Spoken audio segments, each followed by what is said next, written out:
Assalamualaikum warahmatullahi wabarakatuh. Alhamdulillahirabbil alamin wa bihi nasta'inu ala umuri dunya waddin. Asyhadu an la ilaha illallah wahdahu la syarikalah wa asyhadu anna Muhammadan abduhu wa rasuluhu la nabiyya ba'da. Allahumma salli ala Muhammad wa ala ali Muhammad kama sallaita ala Ibrahim wa ala ali Ibrahim innaka Hamidum Majid. Allahumma barik ala Muhammad wa ala ali Muhammad kama barakta ala Ibrahim wa ala ali Ibrahim innaka Hamidum Majid. Bapak-bapak, ibu-ibu dan saudara sekalian, rahimani wa rahimakumullah.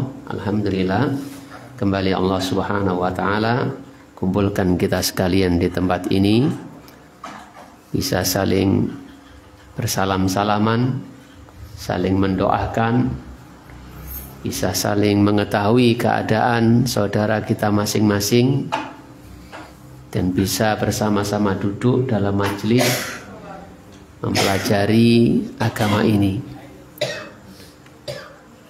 Semoga nikmat ini selalu Allah Subhanahu wa taala jaga dan juga tambah, dan kita berharap Allah juga kumpulkan kita sekalian dalam kebaikan kelak di akhirat, di dalam surga Allah Subhanahu wa taala yang penuh kenikmatan. Melanjutkan pembahasan kita kemarin, sekarang kita memasuki pada peristiwa hijrah ke negeri Habasyah, negeri Ethiopia sekarang ini.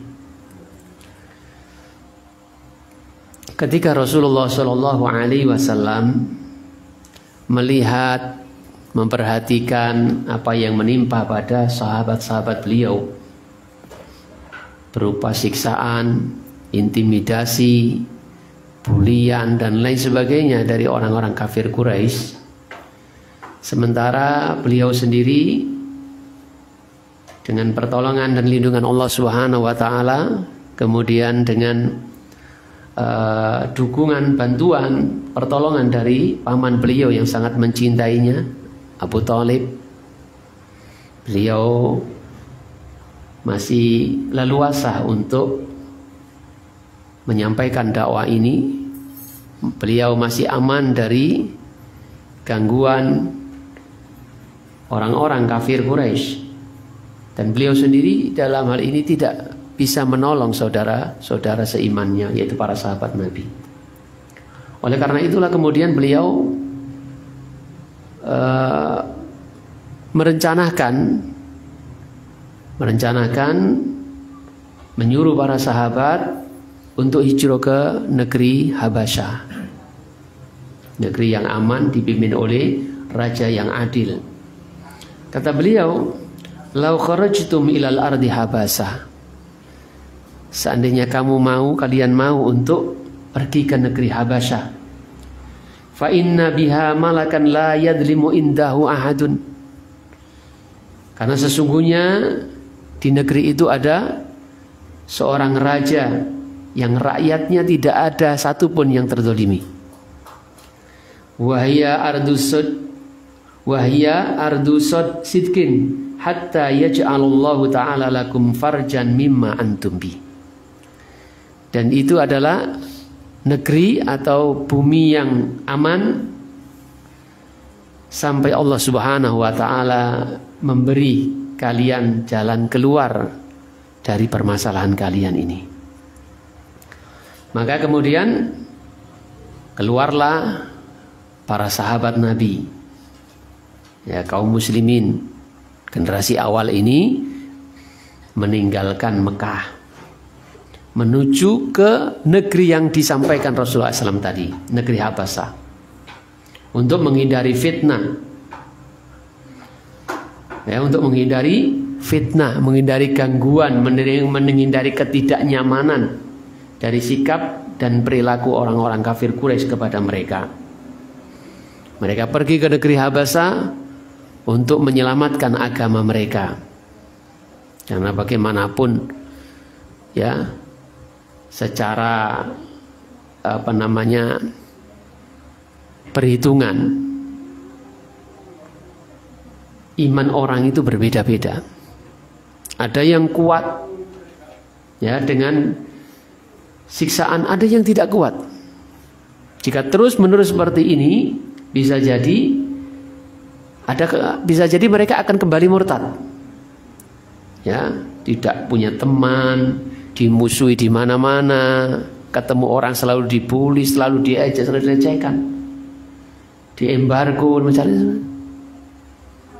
Kalau orang kuat, imannya kuat, mungkin semakin kuat, semakin yakin dengan kebenaran ini. Tapi bagi orang-orang tertentu, mungkin gak enak jadi orang Islam. Ya seperti kita lah. Ada yang berguguran, melu ngaji, diomongi tonggo, gini-gini. Ya kan seperti itu kan kasus. Tapi mendingan kita masih diomongi tok kan gitu. Miyang yo aja oleh melu kan gitu. Ojo melu sampean ngaji di Bolokono gitu. Enggak ada begitu kan.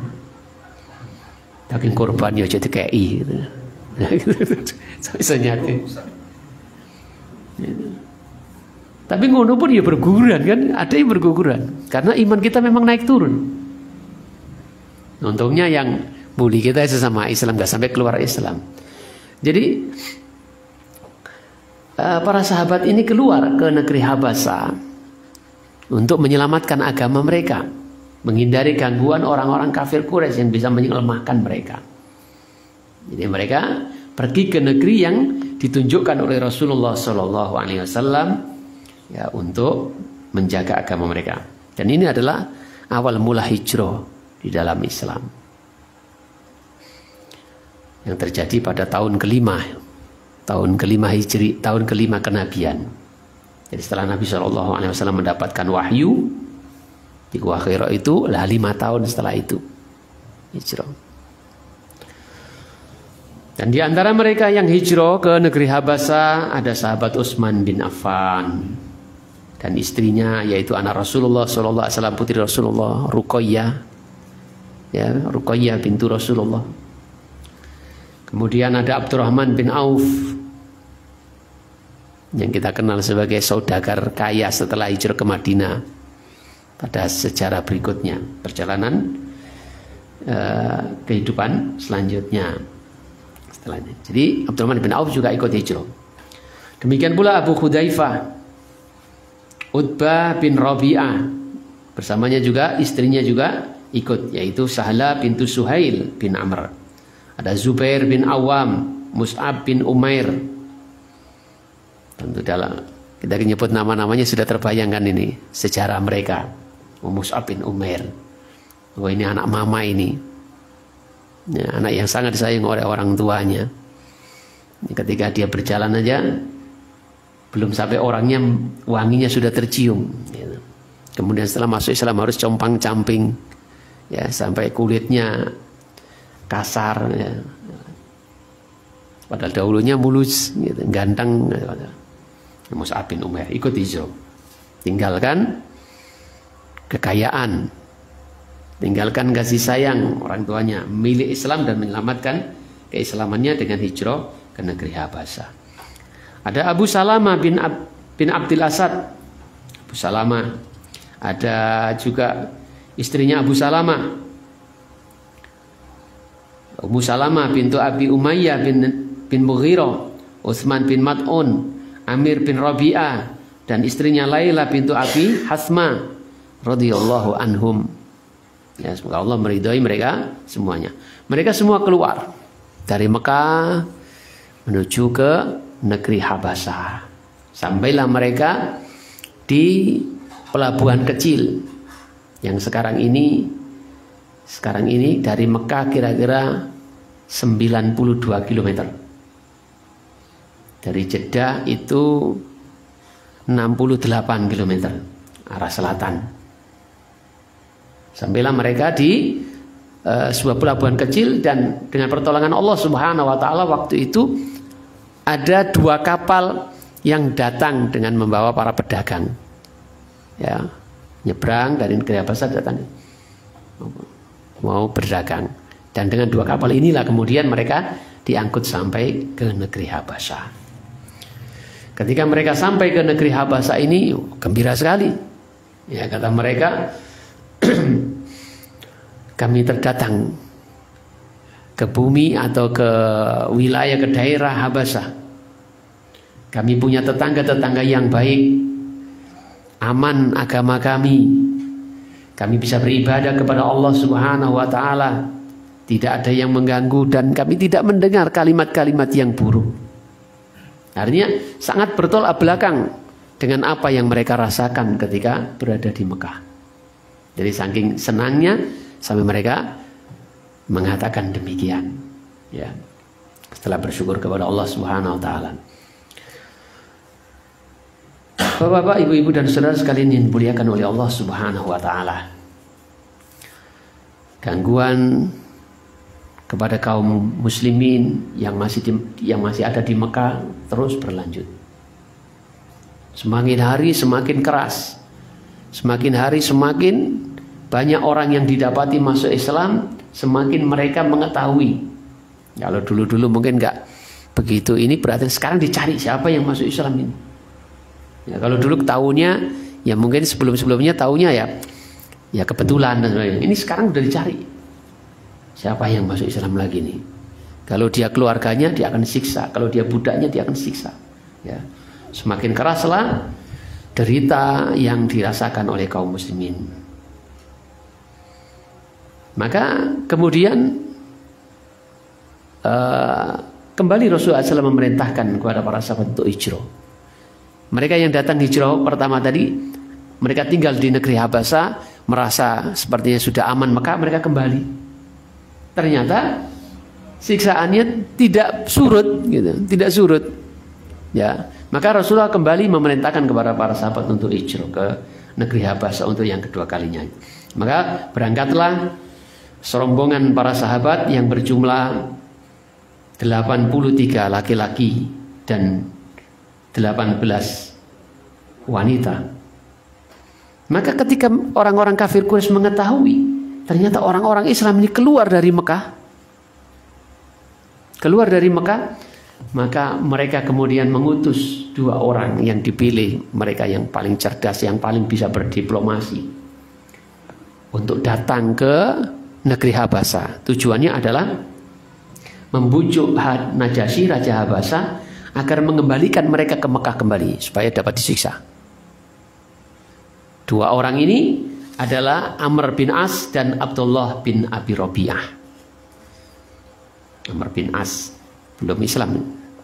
Ini 2 orang muda yang cerdas, yang pandai berdiplomasi. Mereka berdua ini diutus oleh orang-orang kafir Quraisy untuk apa?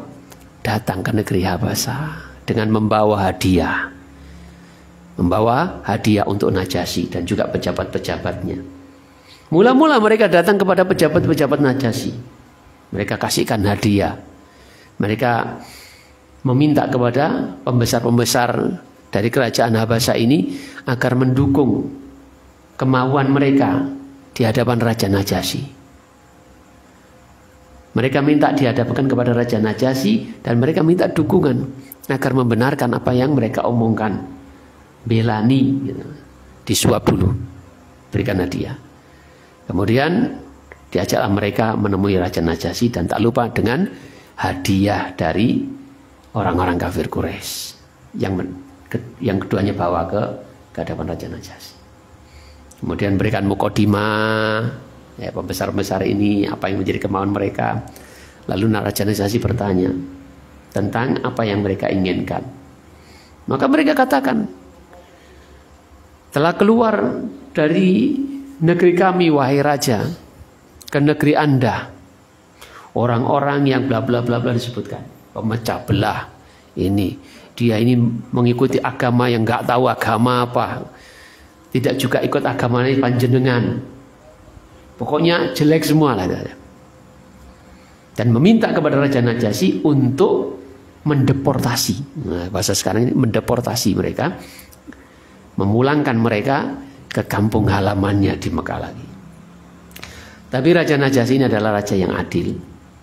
Dia tidak serta-merta kemudian percaya apa yang diomongkan oleh dua orang ini dan juga dukungan omongan dari pembesar-pembesarnya. Sebelum dia mendengar langsung apa yang sesungguhnya terjadi pada orang-orang yang datang ke negerinya, maka diminta supaya orang-orang itu didatangkan. Akhirnya kaum muslimin waktu itu sepakat untuk mengangkat Ja'far bin Abi Thalib, saudaranya Ali bin Abi Thalib, menjadi juru bicaranya. Nah, Raja Najasyi bertanya kepadanya di antara khiwar atau percakapan antara Raja Najasyi dengan Ja'far, kaum muslimin ya, dalam Balai Rum itu, Raja Najasyi mengatakan, agama apa yang kalian bawa ini? Yang dikatakan bahwasanya kalian ini telah memecah belah kaum kalian dan tidak masuk ke dalam agamaku, juga tidak masuk kepada agama satupun dari agama-agama yang ada ini. Karena memang waktu itu kan baru Islam ini. Nah, Raja Najasyi belum kenal Islam. Jadi apa yang agama apa yang kalian ikuti ini? Yang kata kaum kalian ini, katanya kalian ini memecah belah persatuan mereka. Kalian ini mengikuti agama yang tidak mengikuti agamaku dan juga tidak mengikuti agama satupun dari agama-agama yang ada ini. Maka berkatalah Ja'far, ayyuhal malik, wahai raja, kunna kauman ahlu jahiliyati na'budul asnam wa na'kulul maitah wa na'til fawahish wa naqta'ul arham wa nasi'al jiwar wa ya'kulal qawiyyu minna dha'if. Fakunna ala dzalika hatta ba'atsallahu ilaina rasulan minna na'rifu nasabahu wa sadaqahu wa amanatahu wa afafahu fada'ana ilallahi linuwahhidahu wa na'budahu wa nahnu ma kunna na'budu nahnu wa aba'una min dunihi minal hijarati wal awthan ila akhir. Kata Ja'far bin Abi Thalib, wahai raja, wahai paduka raja, kami ini dulu adalah kaum jahiliyah, orang-orang yang bodoh. Kami menyembah berhala, kami makan bangkai, kami melakukan keburukan-keburukan, memutuskan hubungan kekerabatan, mengganggu tetangga, yang kuat makan yang lemah, yang kuat mendolimi yang lemah, menyakiti yang lemah. Pokoknya gitulah. Maka kami waktu itu, dalam hal itu, begitulah keadaan kami waktu itu, sampai Allah Subhanahu wa Ta'ala mengutus kepada kami seorang rasul dari kalangan kami, orang-orang kafir, orang-orang Quraisy. Sampai Allah Subhanahu wa Ta'ala mengutus kepada kami seorang utusan dari kami, yang kami kenal nasabnya, kami kenal jalur keluarganya, nasabnya. Kami kenal kejujurannya, kami kenal amanahnya, kami kenal kesuciannya. Orang yang menjaga kesuciannya dari perbuatan-perbuatan yang buruk, yang tercela. Dia mengajak kepada kami, kepada Allah, dia mengajak kepada kami untuk mentauhidkan Allah Subhanahu wa Ta'ala, untuk mengisahkan Allah Subhanahu wa Ta'ala, mengajak kepada kami menyembahnya dan melarang kami dari menyembah apa yang kami dan bapak-bapak kami sembah, dari batu, berhala-berhala dan seterusnya, dan panjang ila akhir sampai selesai apa pembicaraan itu. Ya, di antaranya Najasyi bertanya tentang Nabi Isa juga. Lalu Ja'far menjawab dengan ayat Al-Quran surat Maryam tentang hakikat Nabi Isa di dalam Islam yang diyakini orang-orang Islam, sebagaimana dalam Al-Quran itu, bagaimana Isa itu sesungguhnya, yaitu sebagai hamba Allah, bukan Tuhan.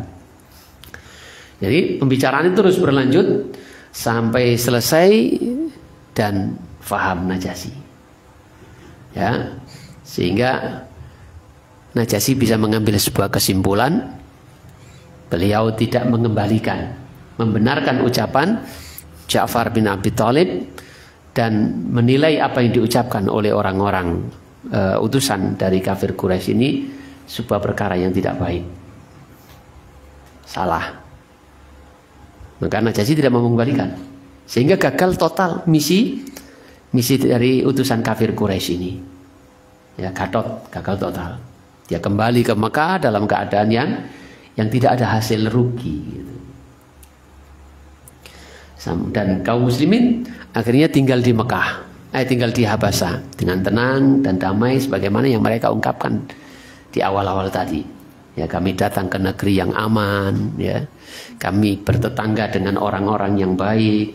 Kami bisa beribadah dengan tenang. Kami tidak pernah mendengar ucapan-ucapan yang menyakitkan. Mereka tinggal di sana hingga ada yang meninggal dunia di sana, ada yang melahirkan di sana. Bapak-bapak, ibu-ibu dan saudara sekalian yang dimuliakan oleh Allah Subhanahu wa taala, ini kurang lebihnya kisah tentang hijrah para sahabat. Hijrah para sahabat di awal-awal generasi di awal-awal Islam ini. Apa yang bisa kita dapatkan dari cerita tadi, dari kisah tadi? Ya, katakan saya katakan kisah ya. Sebagian bahasa Arabnya kisah gitu. Soalnya kalau saya bilang cerita, nanti dianggap gak benar. Ini benar kenyataannya begitu. Oh, cerita. Mau cerita itu asalnya cerit. Ya, apa yang bisa kita dapatkan? Faedah apa yang bisa kita dapatkan dari kisah perjalanan hijrahnya para sahabat tadi? Ikhwani wa akhwati fillah rahimani wa rahimakumullah. Ketahuilah bahwasanya sebagaimana kita baca tadi, kita sampaikan tadi. Ketika para sahabat ini sudah tidak memungkinkan ya tinggal di Mekah dengan agamanya, dengan ibadah kepada Allah Subhanahu wa taala dengan tenang dan sebagainya, maka kemudian mereka hijrah. Mereka tinggalkan keluarganya yang masih kafir tentunya. Mereka tinggalkan negeri yang dicintainya, tanah airnya, tanah kelahirannya. Dia tinggalkan harta kekayaannya. Dia berangkat sembunyi-sembunyi, tidak membawa banyak bekal karena akan merepotkan. Tinggalkan itu semua ke negeri yang belum pernah mereka datangi. Ya, ke negeri yang tidak ada sanak kadang di sana. Apa tujuannya? Tujuannya cuma satu, menyelamatkan agamanya. Ya, menyelamatkan agamanya, bisa hidup tenang, beribadah, menyembah Allah Subhanahu wa taala, menjalankan agama ini, bermasyarakat dengan masyarakat, membangun masyarakat yang Islami. Misalnya. Maka ketika kita timbang dengan keadaan kita, apa yang bisa kita katakan? Ada di antara kaum muslimin sekarang ini yang meninggalkan negerinya yang muslim seperti Indonesia ini. Dia kagum dengan negeri kafir, lalu berangkat ke sana. Tujuannya bukan agama, bahkan agamanya bisa hilang di sana. Dia pergi ke sana, tidak ada jaminan agamanya akan selamat. Negerinya negeri kafir. Tujuannya mencari penghasilan, yang mana untuk sebagiannya ini bukan kewajibannya mencari maisha. Kan para wanita kan, wanita itu tidak diwajibkan di dalam Islam untuk mencari nafkah. Yang wajib itu kita para suami, kita para laki-laki harus memberikan nafkah kepada ibu kita ketika bapak kita sudah tidak ada. Harus mencari nafkah untuk saudari-saudari kita, untuk ibu kita, untuk saudara-saudari kita ketika sudah menjadi suami kepada anak dan istrinya. Itu kewajiban itu. Bagaimana seorang muslim yang kemudian datang ke negeri itu negeri kafir, bukan kewajibannya untuk mencari nafkah di sana, yang tentu tidak aman untuk agamanya.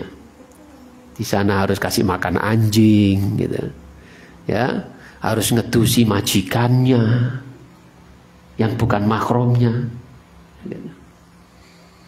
yang rela dipakaikan kalung salib. Gimana kira-kira? Atau laki-laki yang pergi ke sana karena kagum dengan ini, bukan untuk tujuan misalnya mencari ilmu yang mungkin ilmu tidak didapatkan, ilmu tertentu tidak didapatkan di negerinya. Datang ke sana mencari nafkah. Banyak juga laki-laki yang ke sana malah nggak sholat. Ya, ke sana malah nggak sholat. Katut ketemu konco tidak ngumbi malah ngumbi. Di mana di kampungnya dulu nggak pernah ngumbi.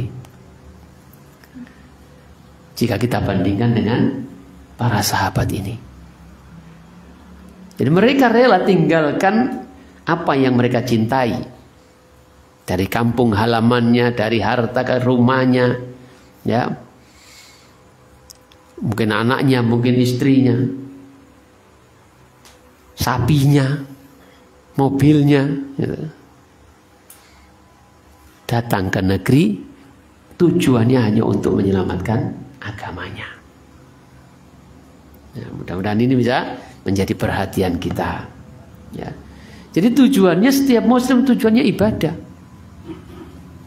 Kalau sekiranya kita datang ke suatu negeri tidak aman untuk agama kita, ya buat apa kita lakukan? Lebih baik hujan batu di negeri sendiri daripada hujan mas di negeri orang lain. Maksudnya di negeri sana nggak aman. Nggak aman untuk agama kita. Ya. Sementara di negeri kita aman, beribadah aman, ngaji aman. Untuk apa harus pergi? Ya. Jadi maka apa yang bisa kita katakan untuk kondisi orang-orang seperti kita saat ini? Ya. Tentu jauh dengan para sahabat. Mudah-mudahan kisah para sahabat ini bisa menjadi apa ya? Menjadi nasihat untuk kita.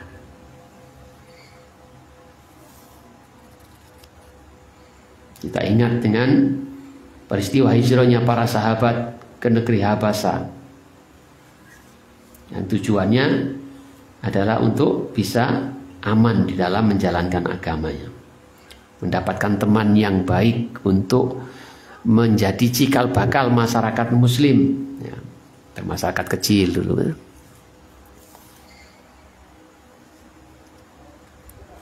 Kemudian pelajaran yang lain yang bisa kita dapatkan,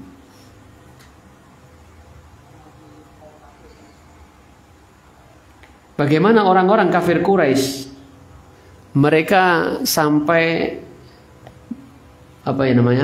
mengutus orang untuk datang menyuap, membawa hadiah, menyuap pejabat-pejabat dan Raja Najasyi. Tujuannya untuk mengembalikan kaum muslimin kembali ke kampungnya, ke Mekah.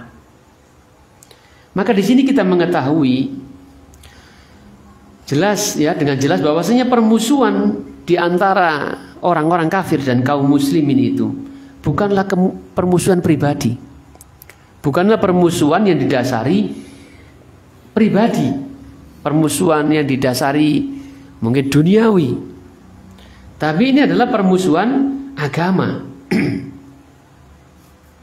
Jadi permusuhan karena agama. Kalau seandainya dia permusuhan secara pribadi, saya bermusuhan dengan seseorang karena saya nggak seneng dia ganggu istri saya bermusuhan kepadanya karena dia suka mengganggu saya, gitu. Gaduh, duwe tonggo ngrame ini sak bendino bolak-balik kok wes mbah gak kena itu. Akhirnya permusuhan, dielingno patuh permusuhan. Ini permusuhan pribadi, permusuhan karena iri. Miyangi walongan ae. Gitu. Masa aku gitu dukukno gitu. Seneng aku. Paling dukunan, saling atuh dukun gitu. Permusuhan pribadi.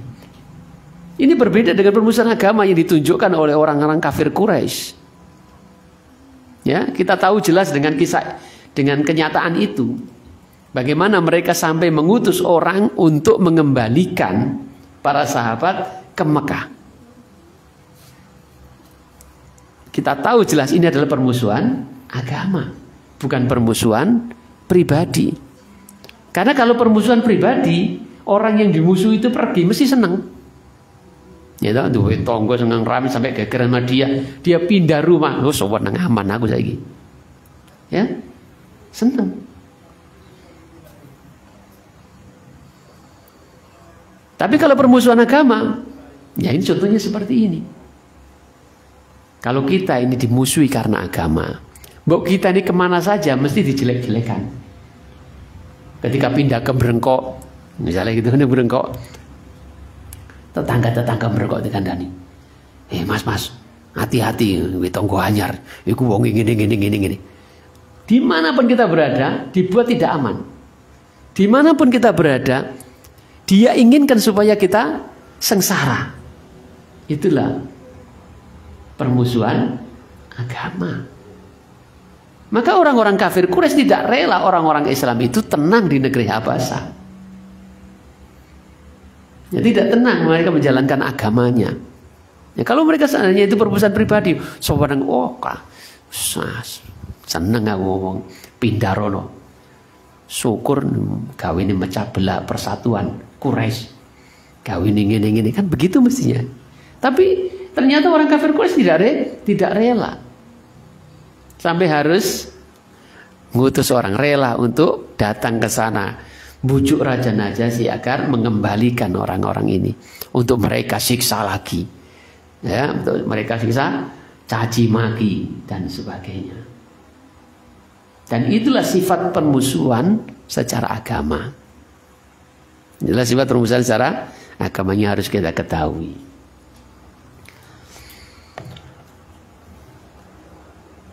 Jadi kok kalau kita ini kok misalnya benci sama orang, ya, ini urusan agama atau tidak kita ini. Kalau kita kok orang itu ingin sengsara terus kita bikin sengsara, jangan-jangan itu urusan agama. Ya. Kalau kita dibenci orang-orang tidak menginginkan kita hidup tenang gitu, jangan-jangan ini permusuhan agama. Maka solusinya tentu berbeda. Ya, solusinya tentu berbeda. Samanya ya kita doakan kepada Allah Subhanahu wa taala ben wong iki sadar gitu. Ya. Kemudian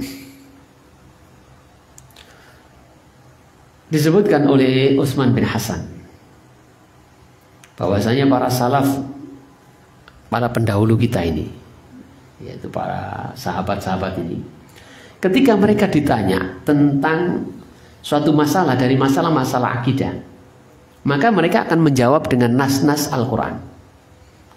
Mereka akan menjawab dengan dalil-dalil Al-Quran dan dalil-dalil sunnah. Ini kalau masalah akidah, karena sumber akidah itu adalah Al-Quran dan sunnah. Ketika kaum muslimin yang diwakili Ja'far ditanya oleh Raja Najasyi tentang Maryam, ini kan masalah akidah. Bagi orang Kristen, Isa bin Maryam itu adalah anak Tuhan. Ini masalah akidah. Ketika ditanya tentang masalah akidah, maka kita harus menjawab dengan dalil Al-Quran dan Sunnah. Karena sumber akidah Islam itu Al-Quran dan Sunnah, bukan dari katanya-katanya. Ini kalau menyangkut sebuah keyakinan ya, pondasi keimanan, tidak boleh tidak kecuali harus berdasarkan Al-Quran dan Sunnah. Jika tidak berdasarkan pada Al-Quran dan Sunnah, maka tidak benar. Berbicara tentang Allah, siapa Allah itu? Sumbernya tidak Al-Quran dan Sunnah. Sumbernya dari katanya-katanya. Oh, Allah itu dua anak. Oh, itu ya, seperti keyakinan orang-orang kafir.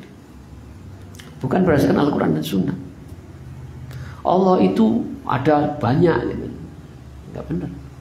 Al-Quran menjelaskan Allah itu satu. Nah, ini pelajaran yang keberapa tadi? Pokoknya jika seorang muslim ditanya tentang masalah akidah, maka dia harus menjawab dengan dalil Al-Quran dan Sunnah, bukan dari sumber yang lainnya. Sebagaimana Ja'far bin Abi Thalib ditanya oleh Raja Najasyi, yang kemudian dengan jawaban itu menjadikan Najasyi kemudian beriman kepada Allah Subhanahu wa taala, ya, masuk Islam. Jadi Ja'far bin Abi Thalib menjawab dengan surat Maryam sehingga Raja Najasyi faham, ya, mengerti, dan itu menjadi sebab masuk Islamnya. Kemudian pelajaran yang lain yang bisa kita dapatkan di dalam kisah hijrah ini, di mana para sahabat datang ke negeri Habasa, meminta suaka politik kepada Raja Najasyi yang masih musyrik, masih kafir. Ini menunjukkan kepada kita sekalian, bolehnya kita meminta pertolongan kepada orang kafir. Ya, bolehnya kita meminta pertolongan kepada orang kafir yang amanah, yang jujur, yang tidak ada embel-embel yang lainnya. Tidak ada kompensasi ketika dia memberikan pertolongan. Jadi bolehnya kita meminta bantuan kepada orang kafir yang mana orang ini bisa dipercaya. Ketika Rasulullah SAW mau hijrah ke mana? Ke Madinah bersama Abu Bakar, penunjuk jalannya adalah seorang musyrik. Ya, bukan orang Islam. Jadi menunjukkan akan bolehnya kita meminta pertolongan kepada orang kafir atau orang musyrik. Selagi orang itu betul-betul amanah, misalnya nggak membocorkan rahasia kan. Nah kalau seandainya dia membocorkan rahasia, ya bahaya bagi Rasulullah. Jadi ya lihat orang kafirnya, tidak semua orang kafir. Harus betul-betul ditimbang banyak sisinya. Tapi secara umum boleh kita minta pertolongan kepada orang kafir. Tentu dengan beberapa catatan. Ya diantaranya tadi, kemudian juga tidak ada kompensasi apa-apa. Oke, saya boleh menolongmu, tapi kamu nanti menyembah Tuhanku ya. Gitu. Tapi kamu pakai salib ya Pak. Ya nggak boleh begitu. Ya nggak boleh diterima yang demikian ini. Oke, aku tolong, tapi nanti kamu harus begini-begini. Gitu. Kamu harus kalau sini sebuah negara dengan antar negara Muslim dengan negara kafir. Oke, saya kasih bantuan kamu. Ya untuk menjaga keamanan negerimu. Tapi kamu harus memelegalkan. Ya, harus mengimpor, impor apa ekspor? Impor produk-produk kami masuk ke negerimu. Yang mana produk-produk itu produk yang tidak halal. Ya nggak boleh. Dan nerima, melegalkan, kemudian film-film yang begitu-begitu buka aurat, ya nggak boleh begitu. Ya. Secara pribadi juga boleh kita minta tolong kepada orang kafir dengan catatan-catatan tadi. Jangan sampai menghilangkan identitas keislaman kita. Jangan sampai kemudian kita dibawa kedudukan kita dibawa orang ini. Merasa berhutang budi dan sebagainya. Jangan sampai terjadi yang demikian itu. Sehingga kita kalah dan diatur-atur. Jadi boleh meminta tolong kepada orang musyrik dengan beberapa catatan. Kemudian ketika menggambarkan Islam, bagaimana Ja'far bin Abi Thalib menyampaikan kepada Raja Najasyi bahwasanya kami dulu adalah sekelompok orang dari orang yang jahil, ahli jahiliyah. Kami menyembah patung, kami makan bangkai, kami melakukan banyak keburukan, memutuskan hubungan kerabat, kami menyakiti tetangga, yang kuat memakan yang lemah, dan seterusnya. Seakan-akan Ja'far ini ingin menjelaskan kepada kita sekalian tentang definisi jahiliyah atau gambaran jahiliyah itu sesungguhnya apa. Jadi Ja'far ini tidak ingin, sepertinya ini pelajaran bagi kita ya. Ini pelajaran bagi kita. Sesungguhnya yang dijelaskan oleh Ja'far ini bahwasanya jahiliyah itu jikalau kita ini melakukan perkara-perkara tadi, maka itu adalah jahiliyah. Karena Islam melarang perbuatan-perbuatan tadi, menyembah patung. Ini jahiliyah. Jadi menyembah patung, menyembah berhala, menyembah benda-benda, mengagungkan dan sebagainya. Ini jahiliyah.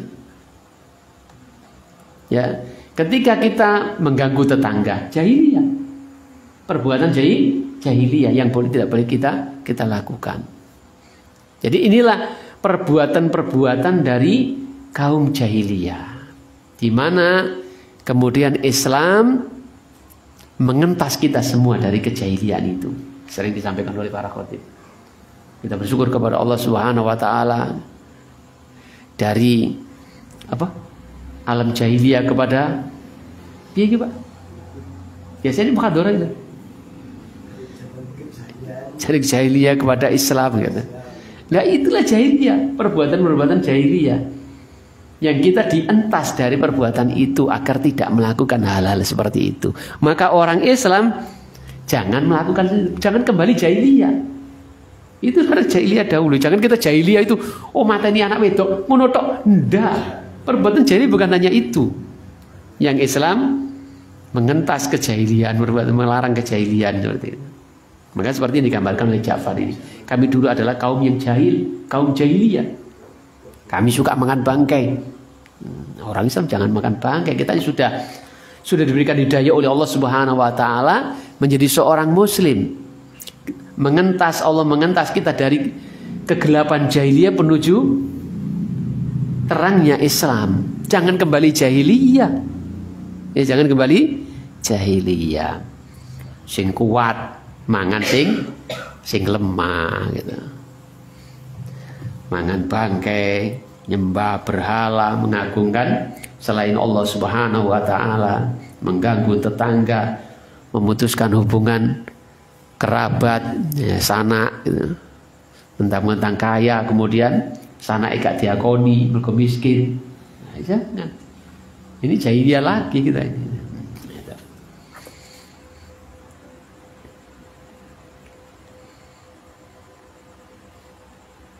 Sematang tak turun. Iya. Soalnya ini adem kan gak enak. Kayak Jabari.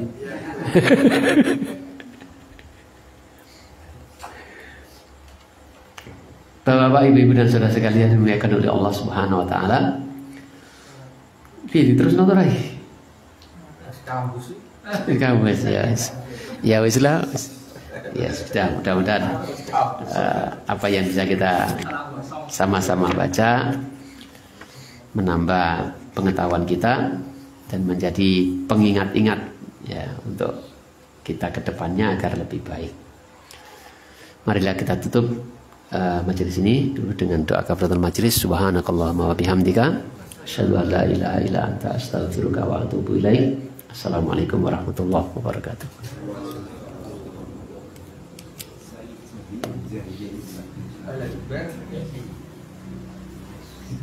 Kan di